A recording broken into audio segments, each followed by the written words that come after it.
Hello, welcome back. I'm Statman Dave. Today we're going to be taking a look at Chelsea versus Manchester United in the Premier League. All of the tactical intricacies, all the stats, of course, on SofaScore. Check them out, link in the description below. But anyway, let's dive in. What is the best 11? What works right now? And when are we going to see the gegenpressing Ralf Rangnick football? There are big things for us. Obviously, this is the last time that Michael Carrick will take charge of Manchester United. Of course, Ralf Rangnick is set to be in the dugout for the Arsenal game. So his last game in charge, what do you think we will see? Obviously, we mentioned Chelsea. They've had their injury problems as well, but they're starting to get players back with the likes of Pulisic, Werner coming back into the fold. Big concerns with their left wing-back position as well after the injury to, of course, Ben Chilwell, who has been on fire this season. So let's just quickly move these around. You probably expect Alonso to come in. When we're taking a look at the midfield, you may see a bit of Ruben Loftus-Cheek in there as that guy that can carry forward and be energetic. Hudson-Odoi is likely to be in there. We may see Lukaku start against his former club. The big concern for me for Man United, if they do go 4-2-3-1, or even if they were to that 4-4-2 shape, however we want to put it, the concern is obviously the wing-backs and providing their threat in the final third. What Chelsea do is they overload your backline with 5 attackers. So you basically got a bit of a concern for who's going to play in defence for Manchester United as well, first and foremost. But the threat is that the number 10s, pull the defence narrow, and then the wing-backs have so much space. Or alternatively, what we see Chelsea frequently do this season is the wide players hold the width, and then Mason, Reece James, and Chilwell, or Alonso in this game, to come narrow and provide that goal threat. So there's lots of different iterations that you have to deal with. And I think the thing that you have to do against Chelsea right now, and the thing that I would do, is go for 5 at the back. I think that is an absolute winner. And I think with United, it would be around creating that base.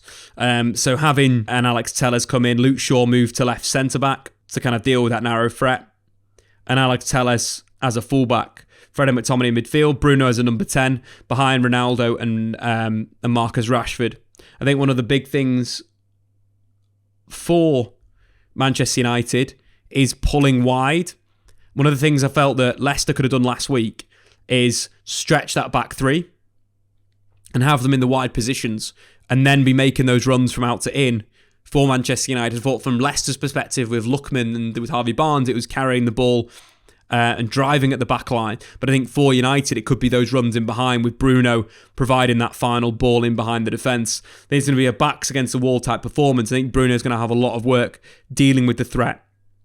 I think it's going to have to be smart with United about who jumps and who doesn't. For example, Ruben Loftus-Cheek, we know, is a fantastic ball carrier. If Scott goes and jumps and closes out, Eric Bailly consequently needs to pick up Callum Hudson-Odoi in a man-to-man scheme.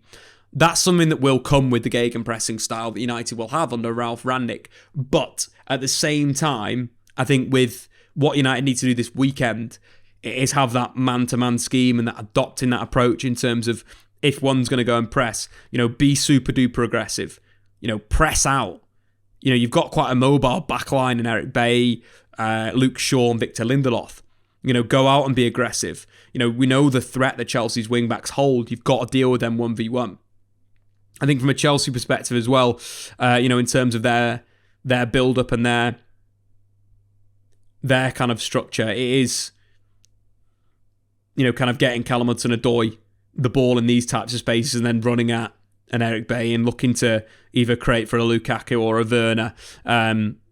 Or that's of course if Timo Werner doesn't start, or even Christian Pulisic, who we've seen through the middle. It's quite a dynamic front line. I think it's all about feeding those 3 attackers the ball to feet if he's going to go with a Pulisic, Mount, Hudson-Odoi, or a Mount, Werner, Hudson-Odoi, getting the ball to their feet and allowing them to carry through. And then United need to win those 1v1 duels, and that's something that's been pretty bad this season with United.